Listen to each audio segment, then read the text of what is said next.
Ever feel like, your voice isn't really being heard? Like the world just wasn't quite ready to listen? Yeah. Well, today we're diving into the life of an artist who knew that feeling all too well. Artemisia Gentileschi. What's so fascinating about Artemisia is that she didn't just experience the silencing in her personal life, but also in her professional life as a painter in 17th century Rome, a world that was, completely dominated by men. Right. And, you shared an interview with Elizabeth Fremantle, the author of the historical novel Disobedient. And it really brings Artemisia's world to life. And we also have some background on her artwork, which tackles these themes of female strength and defiance in a way that's just captivating, but honestly a little unsettling. Yeah, what's going to be interesting, I think, for our listeners is to see how Fremantle takes the known facts of Artemisia's life, and there are some dramatic ones, believe me, and fills in the gaps with these imagined scenes and characters. Makes you really wonder how history is written and whose voices get amplified, right? Yeah, for sure. Okay, so let's unpack this. Artemisia was born in Rome in 1593, right at the cusp of the Baroque period. Her father, Orazio Gentileschi, was a successful painter, and he recognized his daughter's talent very early on. But imagine being a young woman with this incredible gift in a society that put all these limitations on women, especially in the arts.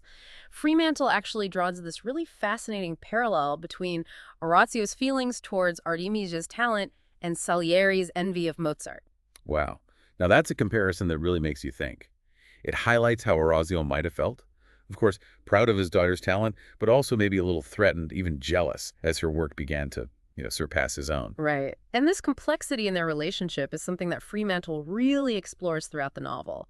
Adds a whole other layer to understanding both Artemisia's ambition and the challenges that she faced. So she's battling these societal expectations, navigating a male-dominated art world, and dealing with these complex family dynamics. What kind of impact did this have on her artistic style? Well, her work is known for its intense realism, dynamic composition, and just this raw emotion that she poured into her paintings. She tackled subjects that were typically reserved for men, biblical scenes, mythology, historical events, and she portrayed them with a power and intensity that was truly unique. Yeah, and one of the most famous examples is her depiction of Susanna and the Elders, a story from the book of Daniel. Now, this story had been painted by countless male artists before her, but Artemisia brought a completely different perspective. Most artists at the time positioned the viewer in the place of the voyeurs, the elders that were leering at Susanna as she bathes. You're almost complicit in their gaze, but Artemisia flips the script. She does. You're absolutely right. In her version, you see the fear and vulnerability in Susanna's face. She's trying to shield herself, escape their gaze. You're forced to confront the woman's perspective, the violation she's experiencing. It's a powerful statement, especially considering what the societal norms were at the time. Exactly. She's not just telling the story, she's making you feel it. And then there's her iconic painting of Judith beheading Holofernes, another biblical subject that had been tackled by artists like Caravaggio. But again, Artemisia's interpretation is just so distinct. This painting is incredibly intense. Judith, a Jewish widow, is shown in the act of beheading the Assyrian general Holofernes to save her people. And there's no shying away from the violence of the scene. Yeah, if you compare it to Caravaggio's version, which was painted just a few years earlier, you see a stark contrast. Caravaggio focuses on the blood, that almost erotic tension of the moment. His Judith is young and her expression's almost hesitant. But Artemisia's Judith is fully clothed. Her face is determined, almost angry. She's assisted by her maidservant Abra. They're both strong women, working together to overcome this powerful man. It's almost impossible to separate this image from what we know about Artemisia's own life and the trauma that she endured.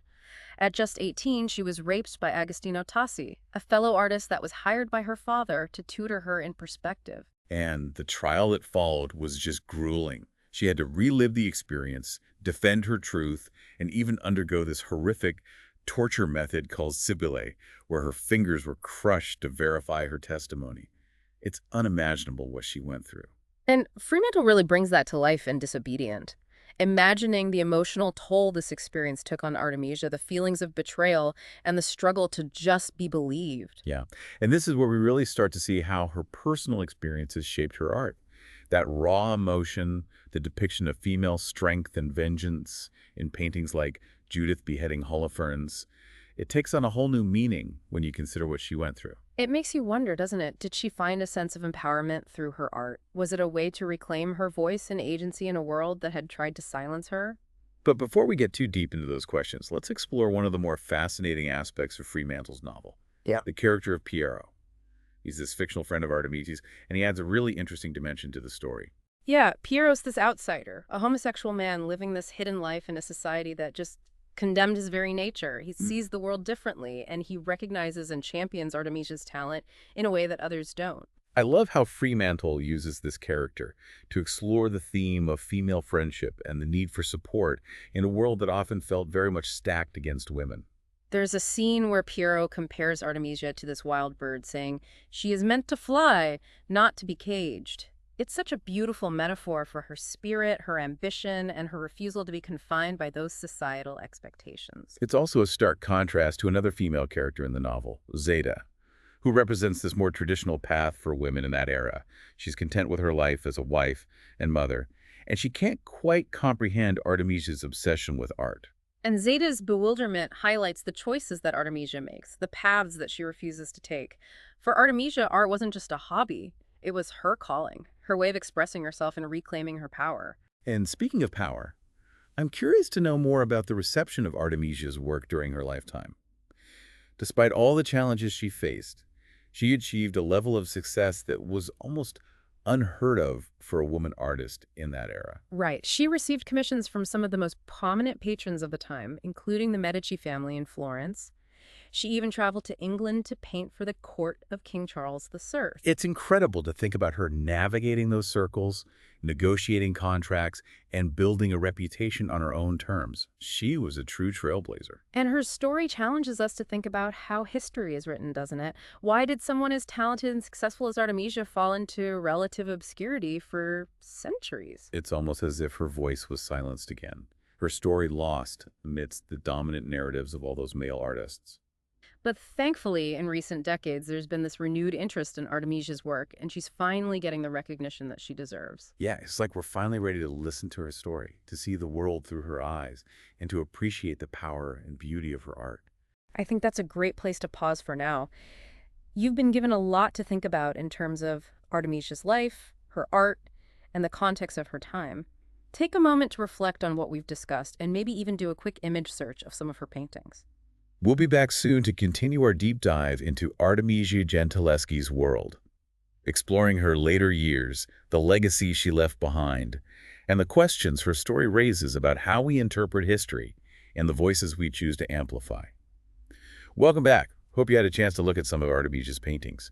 They're truly breathtaking, aren't they? They really are. Her use of light and shadow, the way she captures the movement and emotion, she was a master of her craft. Before the break, we were talking about how Artemisia's personal experiences, especially the trauma of her assault and trial, might have influenced her art. I'm curious to hear more about her artistic development. Did her style evolve over time? Absolutely, yeah. As she gained experience and traveled to different cities, her work became more sophisticated, her compositions even bolder. She was exposed to different artistic influences, and she just absorbed them, incorporating elements of Caravaggio's dramatic lighting, the rich colors of the Venetian school. So she was constantly learning, experimenting, pushing the boundaries of her art. Exactly. One thing that fascinates me about Artemisia is her unwavering commitment to depicting strong, often defiant women. This theme runs throughout her career, from the early paintings she did in her father's workshop to the masterpieces that she created later in life. And that brings us back to Disobedient, Hmm. which really brings this theme to life. We've already talked about how Fremantle uses the character of Piero to highlight Artemisia's ambition and her refusal to conform to societal expectations. And I think it's worth noting that Piero is not just a supporter of Artemisia's art. He challenges her too. He pushes her to think critically about her work, to explore different perspectives, to delve deeper into the emotions that she's trying to convey. So their friendship isn't just about affirmation, it's about growth and artistic exploration. Precisely. There's this scene in the novel where they're discussing one of Artemisia's paintings, and Piero says something like, "You've captured the rage, Artemisia, but where's the pain, the vulnerability?" It's a moment that really makes you think about the different layers of emotion that she was grappling with. Yeah, it's like Piero sees something in her art that even she might not fully recognize. He's helping her to unlock those hidden depths, express that full range of her experience as a woman in that time. And I think that's one of the reasons why Disobedient is so compelling. It's not just a retelling of Artemisia's life. It's an exploration of her creative process, her struggles, and her triumphs. Makes you feel like you're right there in the studio with her, watching her art unfold. And speaking of studios, Artemisia's career took her to some of the most important artistic centers in Italy: Florence, Venice, Naples. What impact did those travels have on her development as an artist? Well, each city had its own, distinct artistic tradition.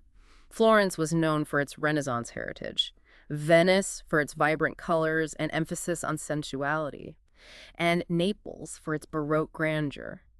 Artemisia absorbed all these influences and kind of blended them into her own unique style. So she was constantly evolving, adapting to new environments, and just finding inspiration in the world around her. And it's important to remember she was doing all of this while navigating the challenges of being a woman in this male-dominated profession.